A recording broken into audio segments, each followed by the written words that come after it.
Kung 5 years ka nang nagtatrabaho at wala ka pa ding naiipon, matakot ka na. At kung ikaw to, hindi kita i-judge.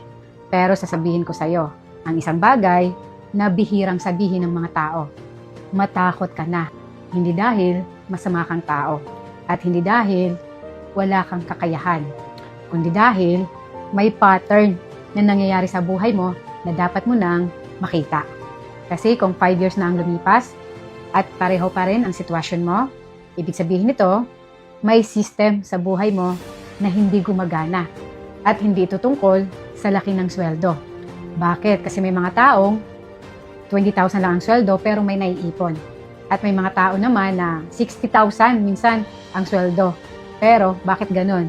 Lagi pa din ubos. Dahil ang totoong problema, kadalasan ay sa tatlong bagay. Una, lifestyle inflation. Habang tumataas ang kita mo, tumataas din ang gastos mo. Nung una mong sweldo, okay ka na sa simpleng pagkain.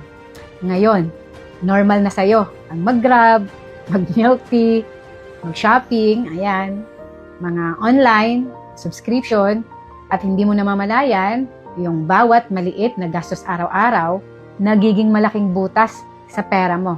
Pangalawa, walang sistema ang pera mo. Karamihan ng tao, ganito ang ginagawa. Dumating yung sweldo, dumaan lang sa palad kasi napunta na sa mga gastusin. At kung may matitira, tsaka palang nag-iipon. At ang problema dito, kadalasan halos walang natitira. Ang mga taong may ipon, baliktad ang ginagawa nila. Ganito, pagkatanggap ng sweldo, ipon agad. At yung natitira, yun na lang yung ginagastos nila. Simple lang ang rule nila. Bayaran mo muna ang future mo bago ang lifestyle mo. Pangatlo, hindi mo minomonitor yung perang lumalabas sa'yo araw-araw. Kung tatanungin kita ngayon, magkano ang nagastos mo last month? Naalala mo pa? Di ba nagastos mo yun sa pagkain, sa pag-online shopping, sa subscription, sa mga Netflix, katulad niyan. At karamihan, hindi alam kung saan napunta yung sweldo nila. At kung ikaw, hindi mo rin alam kung saan napupunta ang pera mo ngayon, sigurado isang bagay lang, may pera na nawawala sa buhay mo na hindi mo napapansin. Kaya, kung 5 years ka nang nagtatrabaho at wala ka pa ring ipon, hindi pa huli ang lahat. Pero ito ang magandang gawin mo ngayon. Una, i-track mo yung pera mo for 30 days. Isulat mo lahat, kahit 20 pesos man yan. Kasi doon mo palang makita kung saan talaga napupunta yung pera mo. Pangalawa, mag-set ka ng automatic saving rule.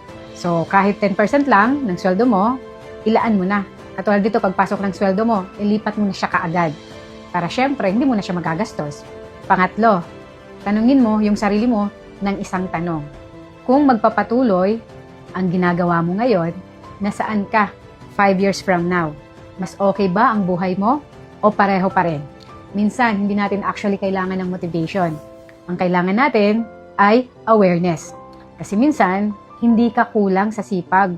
Kulang ka lang sa system na nagpoprotekta sa future mo.